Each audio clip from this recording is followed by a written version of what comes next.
Our mother has to be out there somewhere. Please help us. That voice belongs to one of Nancy Guthrie's children. She recorded it 2 days after her 84-year-old mother vanished from her Tucson home. And the person who could answer every question that family is asking chose silence. Not confusion, not grief, silence. Deliberate, calculated, lawyered-up silence. Outside the residence on North Tucson Boulevard, police strobes cut through the dark interior of both the main house and the garage. Private security vehicles idled in the driveway. The house that should have held a family sat completely abandoned. Nobody inside, nobody explaining why. County officials confirmed to NBC News that they were actively probing new tracks, and the cameras they had pointed at that property were still watching, still recording, still finding nothing that moved the investigation forward. This is where the case of Nancy Guthrie stands, and this is where we begin.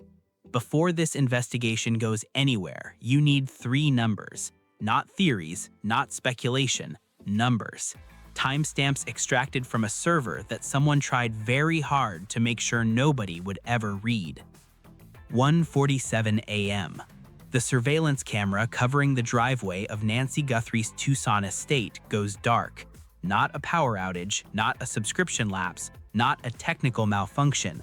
Cyber specialists who refused to accept the easy explanation went into the raw server architecture, not the interface, not the app, but the actual underlying server code, the layers of data beneath the visible system, the place where deleted events leave traces that survive long after the surface has been cleaned. They were hunting for fractured data, overwritten fragments, anything that would tell them whether the outage was mechanical or deliberate. What they found changed the entire direction of the investigation. At 1:47 a.m. on February 1, 2026, the server logs recorded a deliberate access event, not an outage, a targeted intrusion. Someone who understood the architecture of that specific security system, who knew where the feed was processed and stored, used that knowledge to kill the driveway coverage at a precisely chosen moment. The feed did not die because the subscription lapsed. The feed died because someone with system access decided it needed to die before they arrived. 2:12 a.m. A motion sensor mounted on the rear perimeter of the property trips. Detectives initially logged it as a probable false alarm. The recovered server fragments told a different story. That motion event was not random. It mapped directly onto the entry pattern of someone who had approached the property from the rear at the exact moment the front camera was no longer operational, moving in a direction that would keep them out of every remaining angle that still had power. This was not improvised, this was rehearsed. 2:28 a.m. Nancy Guthrie's cardiac pacemaker transmits its last registered signal, a small device surgically implanted in her chest, precisely calibrated to keep her heart beating at a safe and consistent rhythm. At 2:28 in the morning on February 1st, 2026, that device went off the grid. No more signal, no more transmission, no confirmation of any kind that the heart it was designed to protect was receiving what it needed to survive. 3 timestamps, 41 minutes, and somewhere inside that window, a predator who did their homework moved through the dark and erased themselves from every frame. What the FBI found next, nobody expected. Nancy Guthrie is 84 years old. She is the mother of one of the most recognized faces in American broadcast journalism. She lived in a wealthy Tucson enclave in a house with surveillance cameras, a security system, and family close enough to drop her off after dinner on a Saturday night. She had every visible marker of a protected life. A sharp mind, confirmed publicly by Sheriff Chris Nanos. No cognitive decline, no confusion, fully present and fully aware. And a body that was failing her in ways that mattered enormously for what was about to happen. She could not walk 50 yards without assistance. Law enforcement confirmed this. She required daily prescription medications on a schedule her doctors described as non-negotiable. Miss a dose and the outcome could be lethal. and her heart ran on a device that, as of 2:28 a.m. on February 1st, 2026, that device had stopped transmitting. This is not a case of a confused elderly woman who wandered away from home. This is a case of a calculated abduction of a specific person whose medical vulnerabilities were known, mapped, and factored into a plan that someone executed in the dark while the camera was down. A coordinated abduction, a deliberately disabled camera system, a prowler whose DNA matched no one in any database, a ransom demand sent in Bitcoin with a death clock attached, and 13,000 tips flooding an FBI hotline that, as of today, has not produced a single location for Nancy Guthrie. The footage exists, the digital trail exists, the FBI has the ghost on tape. So why is she still missing? That question has one answer, and that answer is the reason you need to stay with this investigation all the way to the end. Because the person who has that answer is still out there, still walking free, still holding every secret this case contains. If you are watching this for the first time, I need you to do one thing before we go any further. Hit subscribe and turn on every notification. Not because this is a channel asking for subscribers, because this case is still open, the investigation is still active, and when new evidence breaks, new server data, new forensic results, new dashcam footage, I am not scheduling a video. I am dropping it the moment it lands. The people who have notifications on are the people who find out first. In an active investigation, that is not a small thing. It matters. Hit it now, then stay with me because this case goes much deeper than anything the national headlines covered. Her name at birth was Nancy Slingerland. She grew up in an America that no longer exists, one where your neighbors knew your name before you introduced yourself, where community was not something you posted about, but something you built with your hands and your time and your consistent presence over decades. That was the world Nancy came from, and it was the world she carried with her every single day for the rest of her life. She married Charles Guthrie, and they put down permanent roots in Tucson, Arizona. Charles worked as a chemist. Nancy built something different.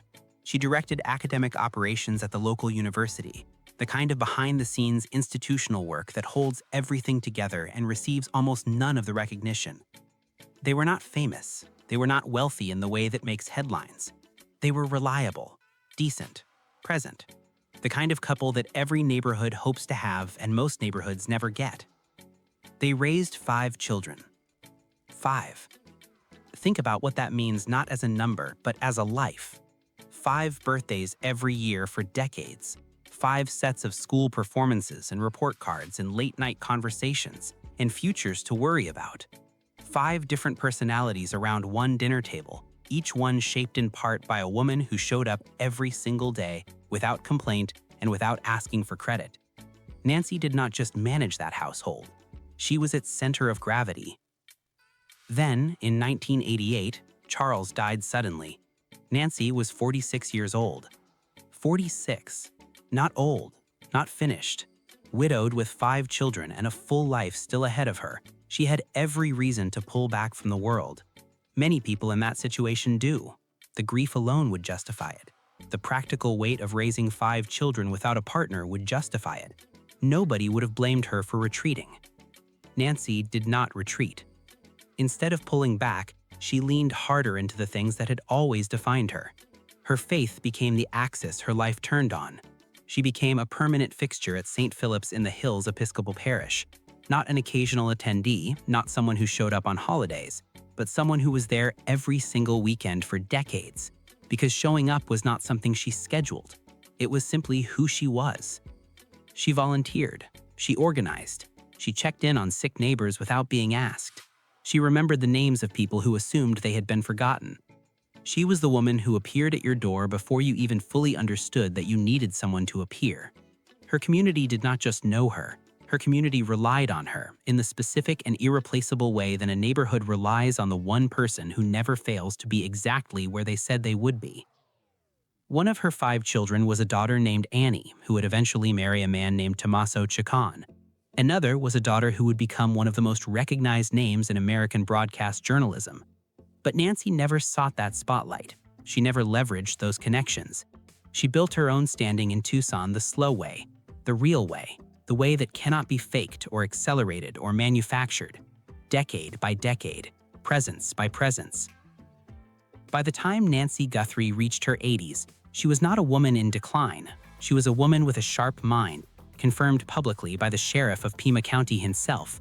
No cognitive issues, no confusion, fully aware and fully present. She knew exactly what was happening around her at all times. She was, in every way that matters, completely herself. But her body was failing in ways that her mind could not compensate for.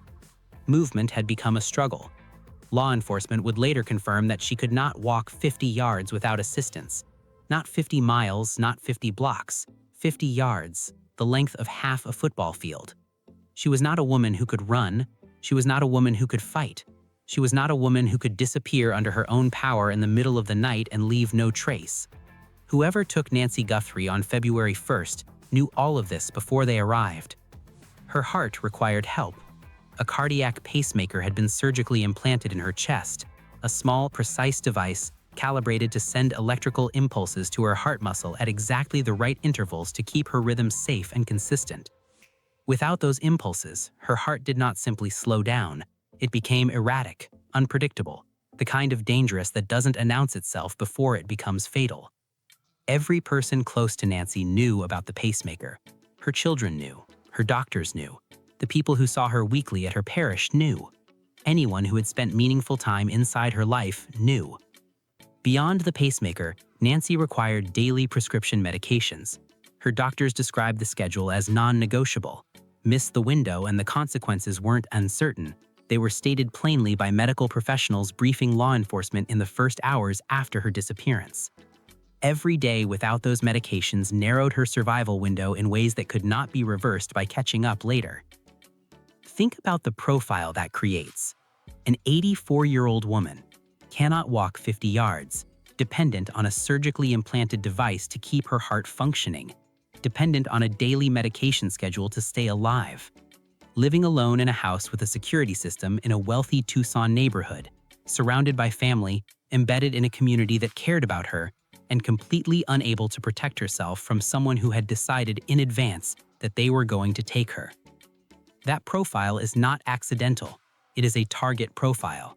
And the person who studied it, who mapped her vulnerabilities and built a plan around them, did not make a single mistake on the night they executed it. January 31st, 2026, 5:32 in the afternoon. Nancy calls a cab. She is going to dinner.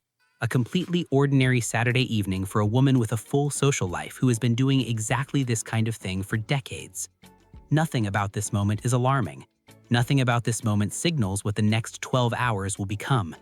She gets in the cab and she goes to dinner. And she is, by every available account, entirely herself. 9:48 in the evening. A relative drops Nancy back at her upscale estate. The cameras on the property capture the bay doors closing shortly after her arrival. She is inside. She is home. She is, by all appearances, exactly where she is supposed to be. Locked in, secure, surrounded by the systems and structures that were supposed to keep her safe.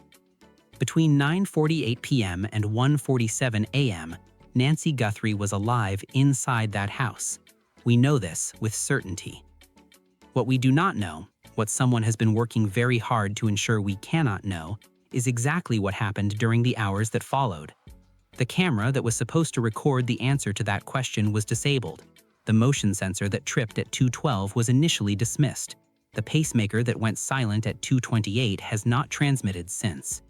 And somewhere between the bay doors closing on a Saturday night and the sunrise that came without her, an 84-year-old woman who could not walk 50 yards was taken from the home she had lived in for years.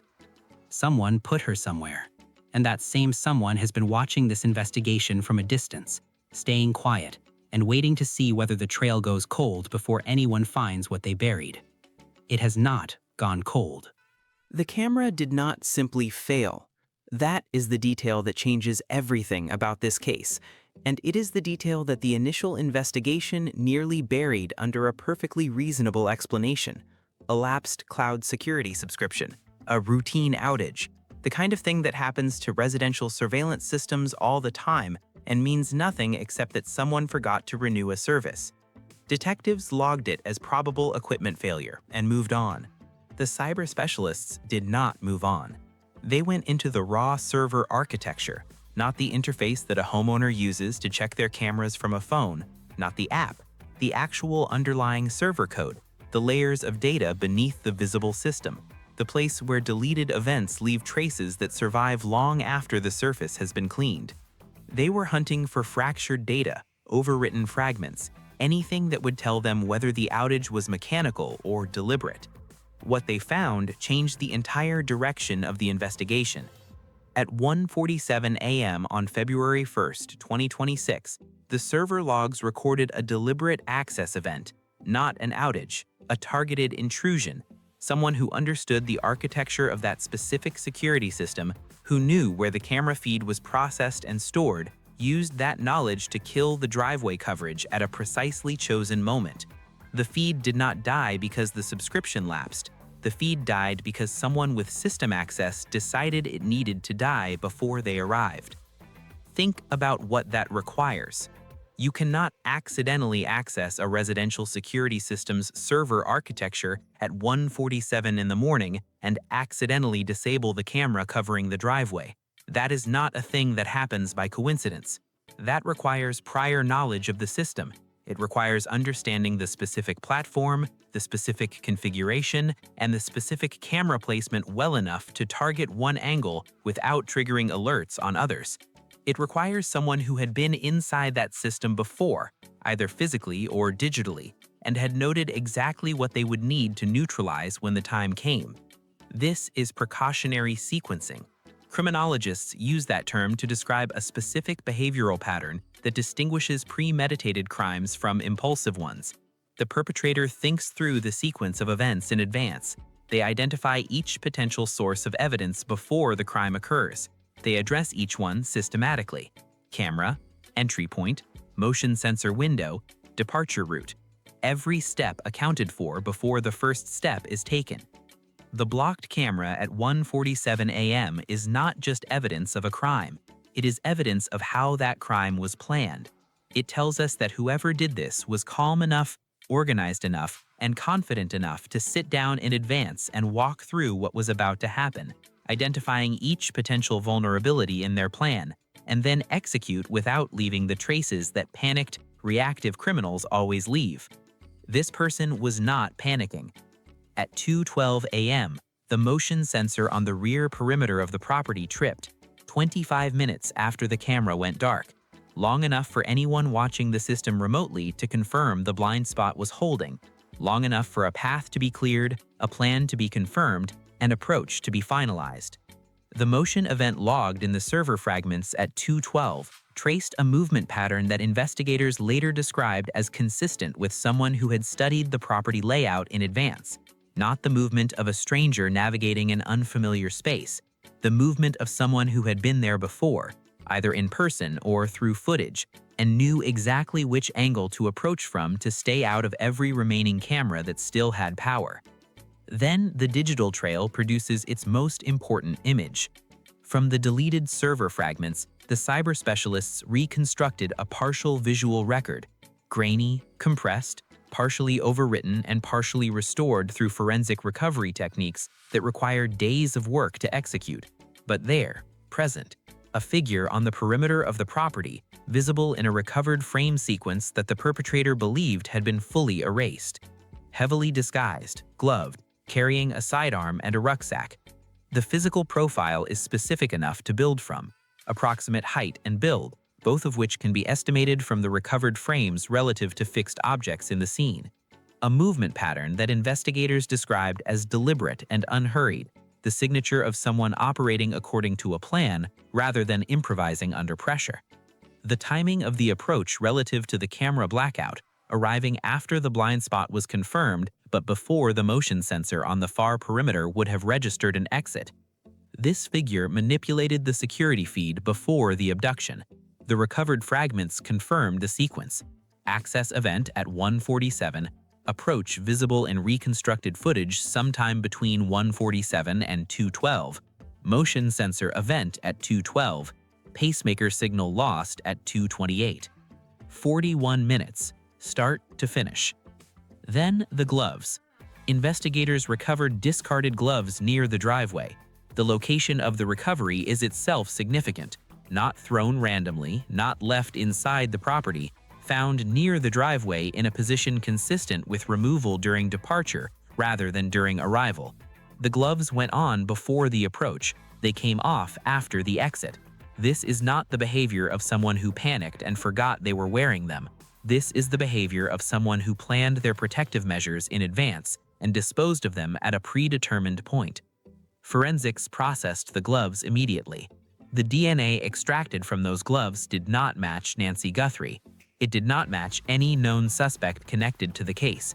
It matched a total unknown, someone who had never been entered into any accessible database, someone who had no prior criminal record logged anywhere investigators could reach, someone who was either a first-time offender operating below the threshold of law enforcement awareness, or someone whose records existed in a system that had not yet been searched, or someone whose identity was constructed specifically to be invisible to the tools being used to find them. The prowler is still out there. Not a theory, not a suspect who has been interviewed and cleared, a physical person whose DNA exists in an evidence bag in a federal laboratory and does not match anyone investigators have been able to identify. A person who stood on the perimeter of Nancy Guthrie's property in the early hours of February 1, 2026, approached a house they had clearly studied and left behind the only physical trace they could not fully account for. They know exactly where Nancy Guthrie is. The vehicle investigation added another layer to the physical trail. News footage captured police actively impounding a vehicle heavily suspected to be connected to the disappearance.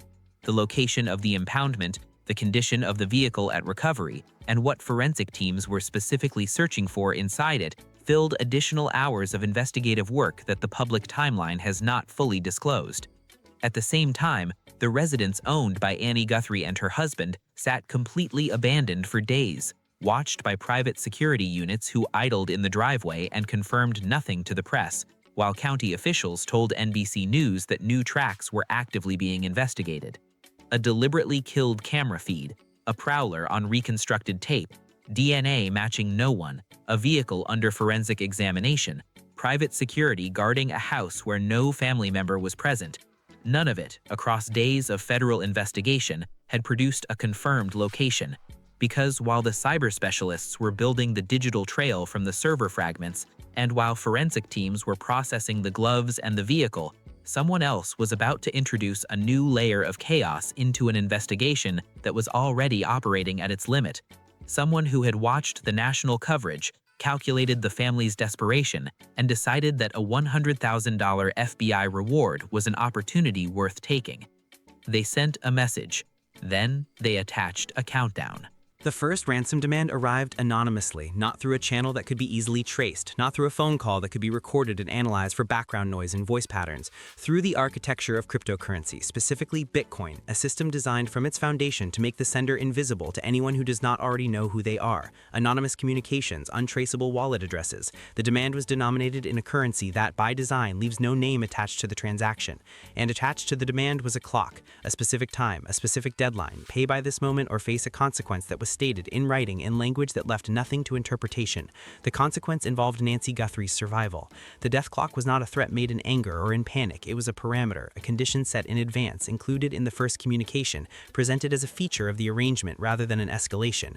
Whoever sent it wanted the family to understand that time was already running. What they almost certainly did not anticipate was that they were not the only person who had that idea, because Savannah Guthrie had gone public. Nancy's daughter, one of the most visible faces in American broadcast journalism, went on social media with a statement that was not crafted by a communications team and was not designed to manage a narrative. It was a daughter telling the country that her mother was in pain. She described the medical reality in plain language that any viewer could understand. Nancy was enduring relentless agony without her medications. Those pills were the only barrier keeping her alive. She did not have the physical strength to advocate for herself. She was completely dependent on whoever was holding her to make a choice that would determine whether she lived. Savannah was not performing grief. She was issuing a medical alert to 330 million people, and those 330 million people people responded. The tip lines were overwhelmed. Volunteers mobilized in Tucson. Search teams expanded. Strangers who had never heard of Nancy Guthrie before that week were printing her photograph and posting it in their neighborhoods and driving routes through the brushland outside the city because a daughter had asked for help and they had decided to answer. The national response was immediate, enormous, and almost entirely genuine. It was also a signal to every person watching who understood that an extraordinarily wealthy and famous family was desperate enough to say anything publicly. The grifters moved fast. The first arrest connected to the ransom demands was a fraud. An individual who had watched the coverage, assessed the family's visible desperation, and fabricated a credible-sounding threat designed to extract payment from people who were already past the point of rational calculation. The threat was constructed to sound specific enough to be believed. It included details drawn from public reporting, assembled in a way that mimicked genuine insider knowledge. Investigators identified the fabrication. The individual was charged. The second suspect was more complicated. This was not a simple fraud. This was someone whose connection to the ransom demands required hours of intensive interrogation to examine and ultimately dismiss. Investigators brought them in. They sat across a table from federal agents for hours. The questioning was focused and specific and thorough, and at the end of it, the suspect walked out without charges, completely cleared. Whatever their connection to the communications had been, it was not enough to hold them, not enough to charge them, not enough to establish that they had any genuine knowledge of Nancy Guthrie's location, which meant the real ransom demand was still unanswered. The real death clock was still running. Think about what the fake ransom chaos cost the investigation. Every hour that federal resources spent processing a fraudulent threat was an hour not spent following the actual digital trail. Every tip line call reporting suspicious cryptocurrency activity that turned out to be connected to a grifter rather than to the perpetrator was a piece of genuine information that got delayed. The people who sent those fake ransom demands did not just commit a crime against a grieving family. They degraded the investigative capacity of the people trying to find an 84-year-old woman who could not survive indefinitely without medical care. Every day of obstruction, deliberate or opportunistic, cost Nancy Guthrie time she did not have. Then the FBI made a decision that changed the volume of the investigation entirely, a $100,000 reward. The announcement was national. The tip lines were published across every platform. The Bureau specifically highlighted the reconstructed surveillance footage of the prowler, the partial visual record pulled from the deleted server fragments, and asked anyone who recognized the build, the movement pattern, or the approach behavior of the figure in those frames to come forward immediately. Full anonymity guaranteed. No minimum threshold for the information to qualify. Even a small detail, even something that seems too minor to matter, should be called in. 13,000 tips arrived. 13,000 individual contacts from across the country, from people who had seen the footage and thought they recognized something, from people who knew something about Nancy Guthrie's life that they had been hesitating to report, from people in the Tucson area who had noticed something in the days surrounding February 1st and were only now understanding what it might mean. Investigators sorted and prioritized and followed every thread that met the minimum threshold for credibility, and Nancy Guthrie remained missing. 13,000 tips, a six-figure reward, federal resources, national media coverage, the ghost on tape, the DNA in the evidence bag, the vehicle under forensic examination, the server logs with the 147 access event, every piece of digital evidence pointing to a real person who had been physically present at that property on the night she disappeared. Still no confirmed location. That is not a failure of effort. The investigators working this case were not negligent. The cyber specialists who refused to accept the easy explanation and spent days reconstructing deleted server fragments were not cutting corners. The forensic teams processing the gloves were not moving slowly. The failure is not one of dedication or resources or intelligence. The failure is the specific and deliberate kind, the kind that requires someone or more than one someone to be actively ensuring that the most important information stays buried, that the tips which get closest to the truth get lost in the volume, that the one person who can confirm the prowler's identity has a reason to stay silent that outweighs every incentive the FBI can offer. $100,000 in guaranteed anonymity did not move that person, which means the cost of coming forward in their calculation is higher than $100,000, which means whatever they know, whatever they are protecting, whatever the connection is between them and the figure in those reconstructed frames, the stakes for them personally are higher than the reward and the anonymity and the moral weight of an 84-year-old woman's survival. Before this investigation goes any further, I need you to do something right now that actually matters. Share this video, not for the channel, for the clip. The reconstructed surveillance footage of the prowler has been seen by federal investigators and by the media, but the more people who see it, the higher the probability that someone in this audience recognizes something in that figure's movement or build or the specific way they approached the property from the rear perimeter. True cases break because of volume. Drop a comment below with the detail you cannot stop thinking about. The DNA, the 41-minute window, the 147 access event, the fact that 13,000 tips produced nothing. Tell me what that means to you, and share this everywhere. Maximum exposure is the only weapon in this investigation that has not been fully deployed. A cardiac pacemaker is not a luxury device. It is not an enhancement or an upgrade or something a patient chooses because it improves their quality of life. It is the difference between a heart that beats in a pattern compatible with survival and a heart that does not. For a patient whose cardiac function depends on that device, the pacemaker is not supplementing what the heart does naturally. It is doing what the heart can no longer do on its own. Remove it, disable it, or simply remove the patient far enough from any charging or monitoring infrastructure that the battery depletes without replacement, and the countdown begins. At 2:28 a.m. on February 1st, 2026, Nancy Guthrie's pacemaker transmitted its last registered signal. After that timestamp, there is no confirmed data, no transmission, no ping, no record of the device doing the thing it was designed to do. From the perspective of every monitoring system that should have been tracking it, Nancy Guthrie's heart simply ceased to register. That is not a metaphor. That is a clinical description of what the data shows. Now add the medication layer. Beyond the pacemaker, Nancy required daily prescriptions. Her doctors had been explicit with investigators about the consequences of interruption. This was not a situation where missing a dose meant discomfort or temporary setback. Missing the window on these specific medications for a patient with Nancy's specific medical profile produced consequences that were not gradual. They were acute, they were dangerous, and they were cumulative, meaning that each day without the medications did not simply repeat the harm of the previous day, it compounded it. Her daughter Savannah described it publicly in language that left nothing to interpretation. Nancy was in relentless agony. The pills were the only barrier keeping her alive. Savannah said this on camera to the country because she needed the country to understand what every hour of silence was costing her mother in biological terms that had nothing to do with fear or grief or the psychological damage of being taken from your home in the middle of the night. The physical damage was progressing in real time. Every hour without access to the medication was an hour of irreversible deterioration.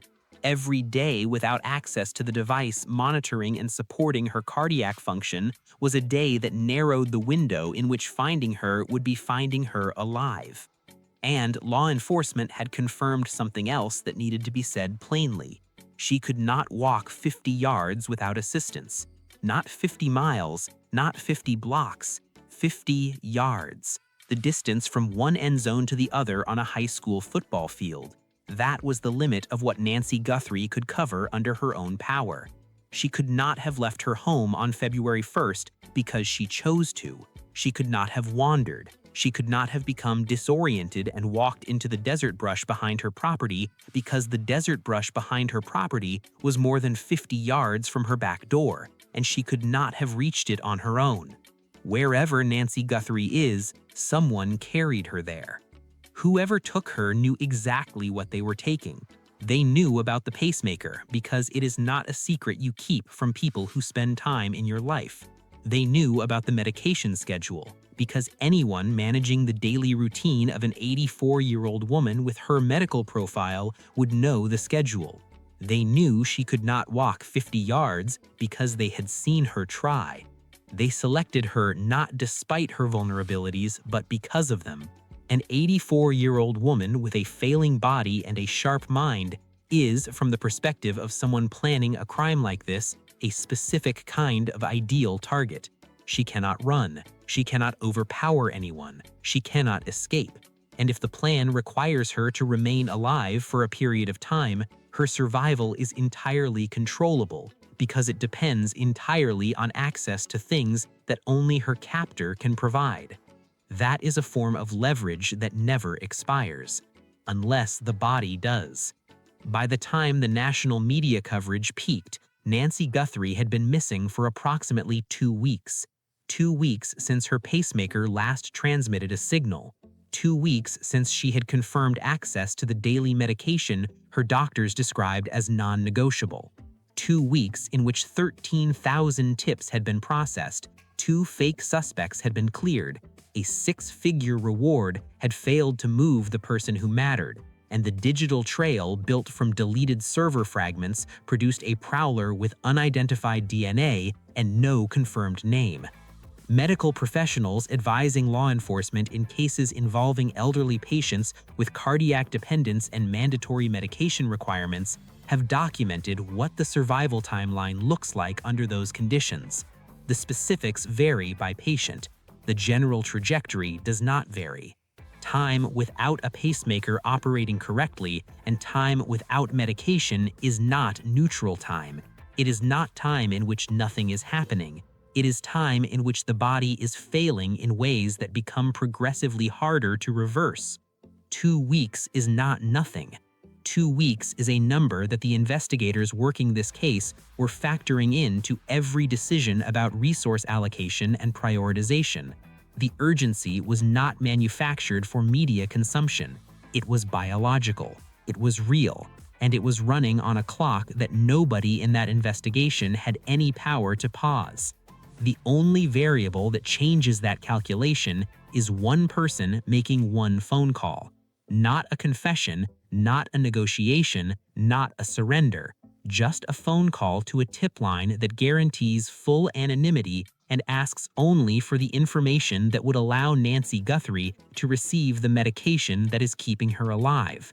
That is the minimum. That is the floor of what any person with genuine knowledge of her location could do. And that minimum act has been met for weeks with complete silence. Think about what kind of calculation produces that silence.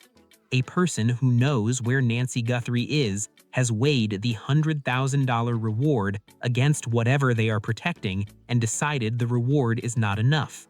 They have weighed the guaranteed anonymity against whatever they fear and decided the protection is not sufficient.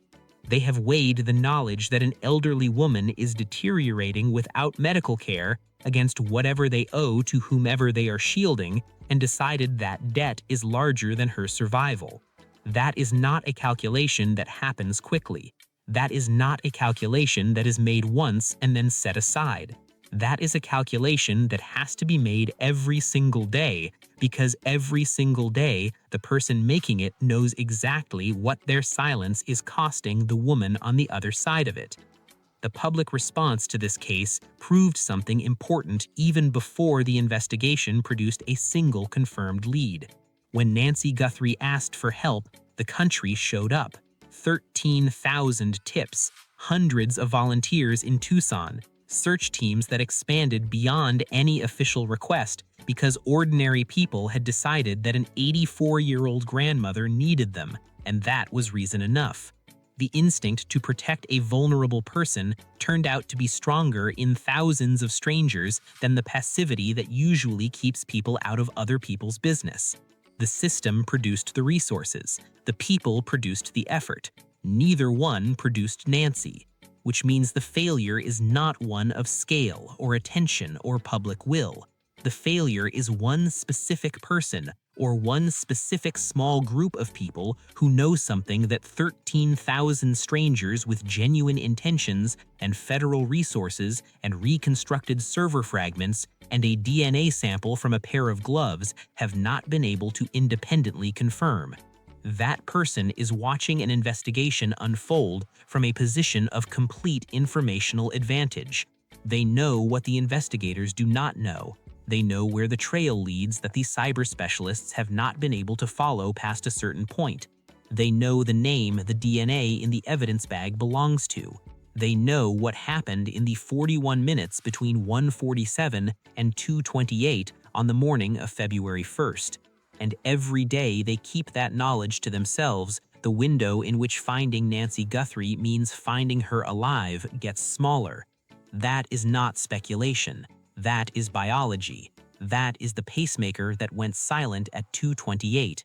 That is the medication schedule that required daily adherence. That is the 50-yard limit that made escape impossible and made her survival entirely dependent on the person holding her. The survival clock started when the camera went dark. It has not stopped.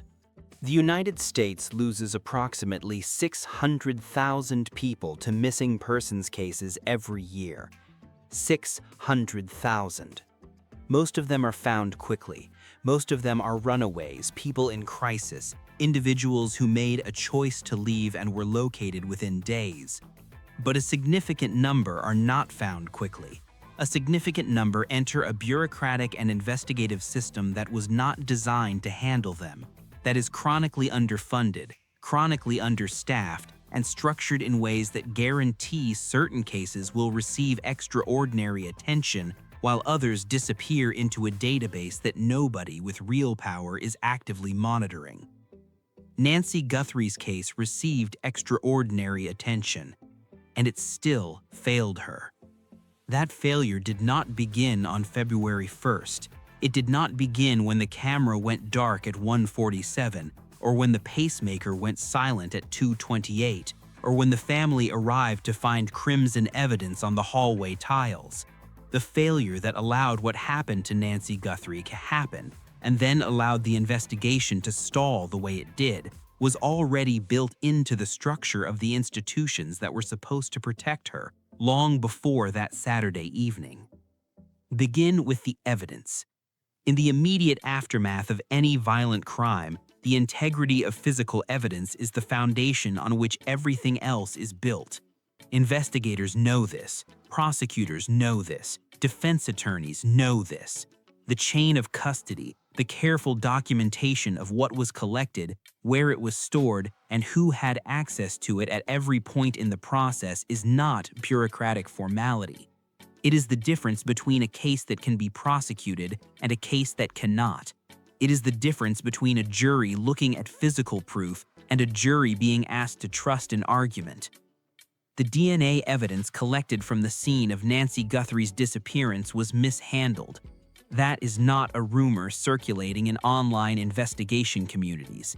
That is a documented failure in the official handling of evidence from an active federal investigation. The specific details of how the chain of custody broke, at what point the material became compromised, and who bears institutional responsibility for that failure have not been fully disclosed publicly. What is known is this: evidence that should have existed, evidence that investigators could have used to build a physical case connecting a specific person to what happened at that property on February 1st, was no longer viable in the way that forensic evidence needs to be viable to anchor a prosecution. Think about what that means in practical terms for this specific case. The prowler in those reconstructed surveillance frames is sophisticated enough to have disabled the camera system before arriving, sophisticated enough to approach the property from an angle that avoided every remaining operational camera, sophisticated enough to wear gloves during the crime and dispose of them at a predetermined point during departure, sophisticated enough to use cryptocurrency for ransom communications, sophisticated enough to stay completely silent in the face of a federal investigation with 13,000 active tips. A perpetrator that sophisticated is going to be very difficult to convict on behavioral evidence alone. Behavioral evidence is powerful. The 147 access event tells a clear story. The reconstructed footage tells a clear story. The timeline of the motion sensor and the pacemaker signal loss tells a clear story. But in a courtroom, behavioral evidence needs physical evidence to anchor it. It needs the jury to look at something and understand that the story being told is not inference or interpretation or theory. It is proof. The mishandled DNA was that anchor. Without it, the digital trail points toward a real person whose DNA exists in an evidence bag but cannot be legally connected to the crime scene with the chain of custody intact. The physical and the digital evidence exist in separate compartments that the prosecution cannot bridge. And a defense attorney does not need to prove innocence. A defense attorney needs to create reasonable doubt. Compromised chain of custody creates reasonable doubt before the trial has even begun. That is not a technicality. That is the system working exactly as it was designed, against the outcome the system was supposed to produce. The mishandling of that DNA evidence was not the only institutional failure in this investigation. There was also the question of the initial response.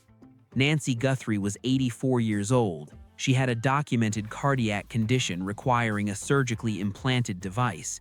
She had a medication schedule that her doctors had described as non-negotiable. She had a confirmed physical limitation that made independent movement beyond 50 yards impossible. When she was reported missing, the question that investigators should have been asking from the first hour was not whether she had wandered away or chosen to leave. Those possibilities were medically impossible given her profile. She could not have wandered 50 yards. She could not have chosen to disappear without access to the devices and medications keeping her alive. But there is a documented bias in missing persons investigations toward assuming that elderly individuals who disappear have done so because of cognitive decline or voluntary departure. It is a bias built into how initial reports are assessed, how resources are allocated in the first critical hours, and how quickly a case gets escalated from a local matter to something demanding federal involvement. Those first 48 hours are not recoverable. The evidence that exists at hour 1 is not the same evidence that exists at hour 48. Witnesses who remember things on the first day are harder to locate and harder to trust on the 5th. Forensic evidence degrades. Physical traces that would have been unambiguous on the morning of February 1st had already begun their process of disappearing by the time the full weight of the investigation was brought to bear. The gap between when Nancy Guthrie was reported missing and when that full investigative weight arrived has never been fully accounted for publicly. Nancy Guthrie's case commanded federal agents, White House briefings, and 24-hour national media saturation because of who her daughter is, not because of who Nancy was, not because of the severity of what happened to her, because a media figure with access to national platforms and professional relationships with people in positions of authority made phone calls, and those phone calls produced a level of federal engagement that most missing persons cases never receive, regardless of how severe they are or how vulnerable the victim is. The criticism is of the system that required those phone calls to function, because in the same week that Nancy Guthrie's case was receiving White House briefings and federal manhunt resources and national news coverage on every major platform, there were other elderly Americans whose cases received nothing. There were other 80-year-old women and 76-year-old men and 84-year-old grandparents who disappeared from their homes, or their care facilities, or their neighborhoods, and whose families made calls that nobody returned, whose cases were entered into a database and assigned to an overworked local detective carrying 40 other open files, whose photographs were never broadcast nationally, whose reward funds were never established because their families did not have the financial resources to offer $100,000 to a public that was not watching anyway. The FBI estimates that elder financial abuse alone costs American seniors more than $3 billion every year. Every year. Nancy Guthrie lived in a wealthy Tucson enclave. She had a surveillance system and a security infrastructure, and family members nearby and a parish community that checked on her, and all the visible markers of a protected life. And none of it protected her, because the threat did not come from outside her security perimeter. The threat had been inside it for years. The threat knew the camera angles. The threat knew the server architecture. The threat knew the medication schedule and the pacemaker dependency and the 50-yard limit. The threat had been present at dinner tables and holiday gatherings and in all the quiet, ordinary moments that make up a life, filing away every piece of information that would later become operational intelligence. Deadbolts cannot protect you from someone who already has a key. Security cameras cannot protect you from someone who has already studied the system. Daily check-in calls cannot protect you from someone who answers those calls and sounds completely normal, and is in every observable way exactly who they have always appeared to be. True danger often hides in the shadows of greed and betrayal and broken trust. This case teaches something that no security system and no surveillance camera and no reward fund can fully address. The threat that comes from inside the circle of trust is the threat that the entire architecture of protection is not built to stop. And that threat is not rare. It is happening right now in kitchens and living rooms and at dining room tables across this country, in the specific and ordinary-looking ways that elder abuse always begins. not with violence, not with obvious malice, with helpfulness, with presence, with someone stepping in at the moment when an elderly person genuinely needs assistance and positioning themselves as the solution, slowly and carefully, and over enough time that by the moment anyone outside the relationship notices, the architecture of control is already completely built. We allowed the system that produced that outcome, which means we are responsible for changing it. As of today, the case of Nancy Guthrie remains open. No arrest has been made. No body has been recovered. No one has been charged with anything connected to her disappearance. The investigation is active in the sense that it has not been officially closed, but active and progressing are not the same thing, and the distance between those two words is where Nancy Guthrie currently exists. Somewhere between a case that is technically being worked and a case that has run out of the forward momentum it needs to reach a resolution. The $100,000 reward is still available. $100,000 for information leading to a resolution of this case. Full anonymity guaranteed through every established channel. The Tucson Police Department, the FBI, and the national tip lines set up in the first days of the investigation are all still accepting submissions. The infrastructure for someone to come forward is completely in place. The money is there. The protection is there. The pathway is open and has been open since the first week of February. What is not there is the person willing to use it. And that tells you something specific about the nature of what investigators are dealing with. A $100,000 reward does not go unclaimed because nobody has information. It goes unclaimed because the people who have information have calculated that the cost of coming forward is higher than the reward for doing so. That calculation does not happen in a vacuum. It happens inside a specific set of relationships, a specific social environment, specific threats, real or perceived, that make silence feel like the only survivable option. Someone in the orbit of this case knows what happened to Nancy Guthrie on the night of February 1st. That is not a theory. That is the logical conclusion of everything the digital trail has produced. Crimes of this nature, premeditated and executed with this level of preparation, do not happen in complete isolation. There is always a chain of awareness that extends beyond the person who committed the act.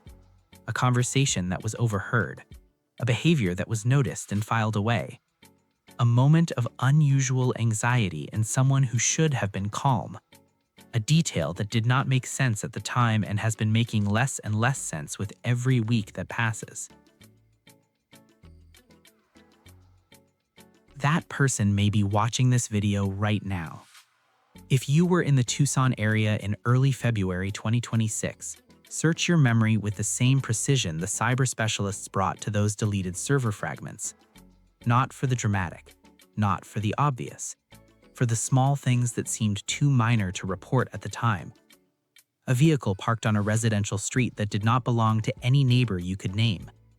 A figure moving through the brush behind a property line at an hour when nobody should have been moving through brush. A face you saw twice in 2 days when once would have been enough. A conversation that ended too quickly when you entered the room. A person whose behavior in the days immediately surrounding February 1st was different in a way you could not explain at the time and have not been able to stop thinking about since. Those are the details that break cases. Not the dramatic confessions, not the surveillance footage that arrives fully intact and perfectly framed. The small things that the perpetrator did not account for because they seemed too minor to matter. The thread that looks insignificant until it's the only thread left, and pulling it unravels everything. You can submit a tip and never have your name attached to it. You can make a phone call from a number that cannot be traced back to you. You can send information through channels that are specifically and structurally designed to protect the person providing it. The anonymity is not a promise made to attract cooperation. It is a feature of the system that holds regardless of what the information turns out to contain.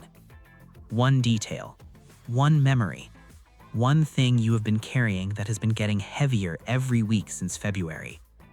The door is open, It has been open since the beginning. Walk through it. And then there's the other person watching this. The one who is not an innocent bystander with an accidental memory. The one who knows not because they happened to see something from a distance, but because they were closer than that. Because they helped, directly or indirectly, knowingly or under pressure that felt impossible to resist. Because someone they care about or someone they fear made a choice on February 1st that this person has been living with every day since. You already know what carrying something like this does to you over time. You already know. It is not something you have to imagine. You are living it. It does not get lighter with the passage of weeks. It does not become easier to set aside when the news coverage fades and the tip lines get quieter and the national attention moves to the next story. It sits. It sits in every quiet moment when your mind has nothing else to occupy it, and it sits in the crowded moments too, at dinner tables and in the middle of ordinary conversations where your face is doing one thing and your mind is doing something completely different. The weight of it does not distribute. It concentrates. There is still a version of this in which you make a phone call, stay completely anonymous, provide the information that allows an elderly woman to be found, and put the weight down. That version still exists. Not because the law requires it, not because the reward is large enough, but because Nancy Guthrie is a human being who spent 84 years building something real in this world. She raised 5 children after being widowed at 46. She showed up every single weekend for decades to serve a community that needed her and never once asked for recognition in return. She checked on her neighbors when they were sick. She remembered the names of people who had long since stopped expecting to be remembered.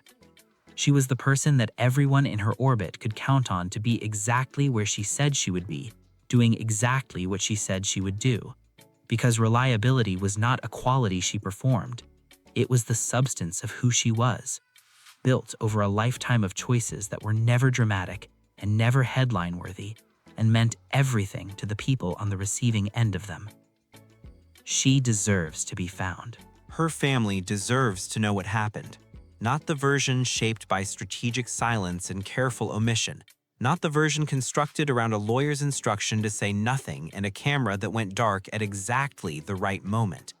The actual version, the full version, the one that accounts for every gap in the timeline and every question that has been sitting unanswered since February, and every detail that exists in a deleted server log that cyber specialists pulled back from the edge of permanent erasure. Nancy Guthrie, wherever you are, this channel has not moved on. This community has not filed you under cold cases and directed its attention to something more recent. We are still here. We are still working through every piece of the digital trail. We are still waiting for the phone call that breaks this open. And if your remains are somewhere waiting to be found, waiting to be brought home and given the dignity and the care and the proper farewell that your life earned, we are going to keep making noise until the person with the power to find you cannot ignore that noise anymore. You are not a thumbnail. You are not a number in a database of 600,000. You are an 84-year-old force of nature who built a magnificent life that mattered to thousands of people and matters today more than it ever has. Before this video ends, I want to speak directly to the Audiobook VN community. If this investigation reached you through Audiobook VN, welcome. Genuinely and without any qualification, welcome. The fact that a case happening in Tucson, Arizona found its way to you, the fact that it mattered enough to you to follow it here and stay through every part of it, through the timestamps and the server logs and the DNA and the survival clock and all the systemic failures that made this nightmare possible. That is not a small thing. Justice does not recognize borders. The truth does not care what language you think in or what country you are watching from, or how far you are from a desert city in Arizona where an elderly woman is still missing. You being here, asking the same questions that investigators are asking, caring about the same 84-year-old woman that thousands of Americans are fighting to bring home, that is exactly what this kind of work is for. You are part of this investigation. Thank you for being here. Thank you for caring. Subscribe, stay close, and I will see you on the next one. Share this video now, not for the channel, for the case, for the reconstructed surveillance footage that needs as many eyes on it as possible, for the prowler profile that someone in this audience may recognize from a detail too small to have seemed worth mentioning before now. Cold cases crack because of public pressure. Alibis collapse under the sustained weight of attention that refuses to dissipate. People who have been performing normalcy for weeks and months eventually find that the performance is costing more than the secret is worth. But that calculation only tips when the case refuses to go quiet. Keep it loud. Drop a comment with the detail you cannot stop thinking about. The 147 access event, the gloves matching no one in any database, the 41-minute window, the 13,000 tips that produced nothing, the survival clock that has been running since 2:28 in the morning on February 1st. Tell me what that means to you. I read every comment. The most precise observations from this community have shaped how this investigation gets covered, and this investigation is not finished. The case of Nancy Guthrie is not a story with a clean ending. Not yet. It is a case file that is still open, a digital trail that still has gaps, a DNA sample that still has no name attached to it, and a predator who is currently walking free, holding every secret this investigation has been built to find. But beneath all of that, underneath the server logs and the forensic failures and the Bitcoin ransom and the federal investigation and the 13,000 tips and the survival clock that started at 2:28 and has not been stopped, is something that cannot be buried no matter how many cameras get disabled, or how many lawyers get retained, or how many weeks of silence accumulate. The truth exists. It happened. Someone knows exactly what it was, and the longer it stays hidden, the more people are watching, the more voices are asking, the more pressure is building from every direction, including this one. Nancy Guthrie vanished on February 1st, 2026. This case remains open. A predator is currently walking free, holding every single secret to this mystery. We are not going anywhere.